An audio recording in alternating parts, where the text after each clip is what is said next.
بسم اللہ الرحمن الرحیم۔ السلام علیکم ورحمۃ اللہ وبرکاتہ۔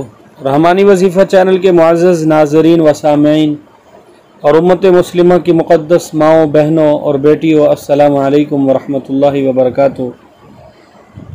آج میں اپنے ایک ویورز کی فرمائش پر، جنہوں نے 2 بار کمنٹس میں ایک وظیفہ اور ایک ویڈیو بنانے کا مجھ سے فرمایا، انہوں نے فرمایا کہ موٹاپے کو کم کرنے کا کوئی علاج بتا دیں، وہ روحانی علاج ہو۔ تو آج کا ہمارا ٹاپک بھی یہی ہے، انشاءاللہ اس پر میں نے ویڈیو بنائی ہے۔ اگر وہ انسان سن رہا ہے جس نے یہ ریکویسٹ کی ہے، تو میں آپ سے 3 باتیں عرض کرنا چاہوں گا آپ کو روحانی عمل دینے سے پہلے۔ سب سے پہلے، یہ جو روحانی اعمال ہوتے ہیں، یہ اس وجہ سے کیے جاتے ہیں کہ اللہ تعالی ہماری اس حاجت کو پورا کر دیں۔ ہم اللہ کا ذکر کرتے ہیں، اللہ سے مانگتے ہیں، ٹھیک ہے۔ دوسری بات، کچھ انسان سمجھتے ہیں وظائف کے ساتھ بس ہم پتلے بھی ہو جائیں گے، اس طرح نہیں ہوتا۔ جیسا کہ آپ کو جم آپ جاتے ہیں تو تب بھی آپ کو بہت زیادہ پرہیز کرنا ہوتا ہے، چکناہٹ کی چیزوں سے اوائڈ کرنا ہوتا ہے۔ اسی طرح آپ کو ٹھنڈے پانی سے روکا جاتا ہے، کھانے کے بعد پانی ہرگز نہ پئیں، اور کھانا یعنی کہ 3 حصوں کا آپ اپنے پیٹ کو تقسیم کر دیں، ایک حصہ پانی کے لیے، ایک حصہ کھانے کے لیے اور ایک حصہ ہوا کے لیے۔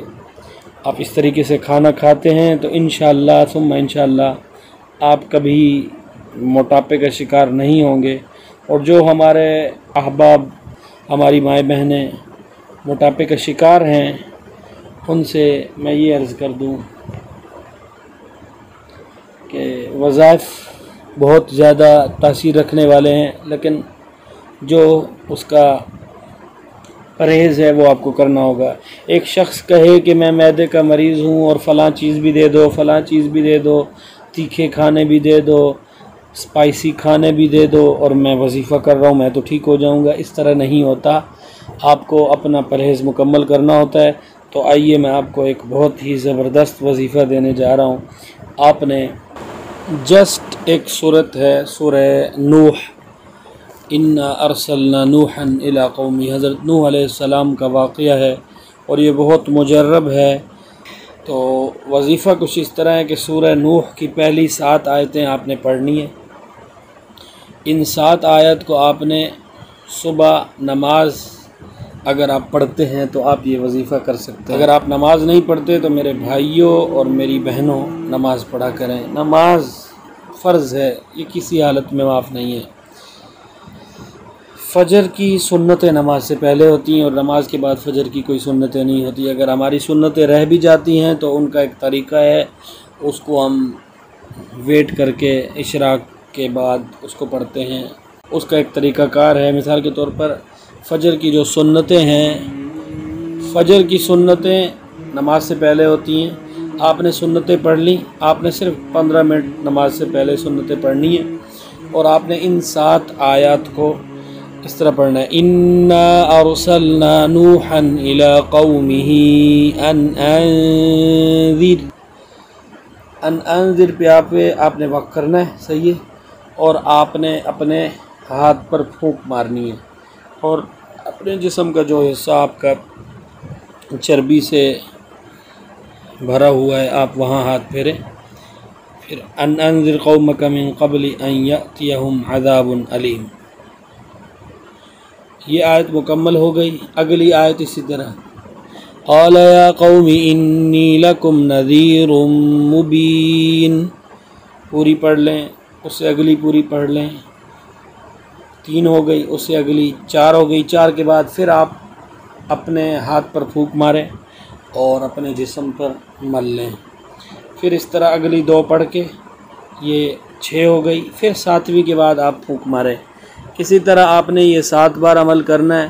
انشاءاللہ آپ گرم پانی پئیں اور اسپائسی کھانے نہ کھائیں، اور اس کے ساتھ ساتھ اسپائسی چل جاتے ہیں، اس میں چکناہٹ کا بہت زیادہ خیال رکھیں، اور سب سے امپورٹنٹ بات، اپنی روٹین میں آدھا گھنٹہ چلنے کا معمول بنائیں۔ انشاءاللہ ثم انشاءاللہ جو آپ کا وزن بڑھ رہا ہے، بہت زیادہ بڑھ رہا ہے، وہ رک جائے گا۔ آگے میں انشاءاللہ ایک تفصیل سے ویڈیو بناؤں گا، جس کا مسودہ ابھی میرے ذہن میں نہیں، بس ایک بہن نے کہا تھا تو ان کی فرمائش پر میں نے جلدی سے ایک وظیفہ آپ کو بتا دیا ہے۔ کچھ مسودہ میں نے جمع کرنا ہے، ایک عمل ہے وہ تھوڑا ذہن میں نہیں آ رہا، اس کا مطالعہ کر لو تو انشاءاللہ آپ کے لیے ایک وظیفہ لے کے آئیں گے، وہ انشاءاللہ بہت ہی زبردست ہوگا۔ اس سے یہ ہے کہ آپ کا جو وزن تیزی سے بڑھ رہا ہے وہ رک جائے گا۔ اگر آپ اس کا اہتمام کرتے ہیں تو انشاءاللہ آپ کا وزن کم ہونا بھی شروع ہو جائے گا۔ آپ سے لیتا ہوں اجازت۔ ویڈیو اچھی لگے تو لائک کر دیں، شیئر کر دیں، چینل پر نئے ہیں سبسکرائب کر دیں، اور اپنا بہت زیادہ خیال رکھا کریں، اور نمازوں کا اہتمام کیا کریں، اور ہم سب کے لیے دعا کیا کریں، اپنے لیے بھی دعا کیا کریں۔ دعا کرنے سے انسان اللہ تعالیٰ کا بہت ہی خاص بندہ ہو جاتا ہے، کیونکہ اللہ تعالیٰ فرماتے ہیں کہ انسان مجھ سے مانگ رہا ہے تو اللہ سے مانگیے، انشاءاللہ اللہ دیتے ہیں۔ تو مجھے اجازت دیجیے، انشاءاللہ ملیں گے نئی ویڈیو میں، تب تک کے لیے اللہ حافظ۔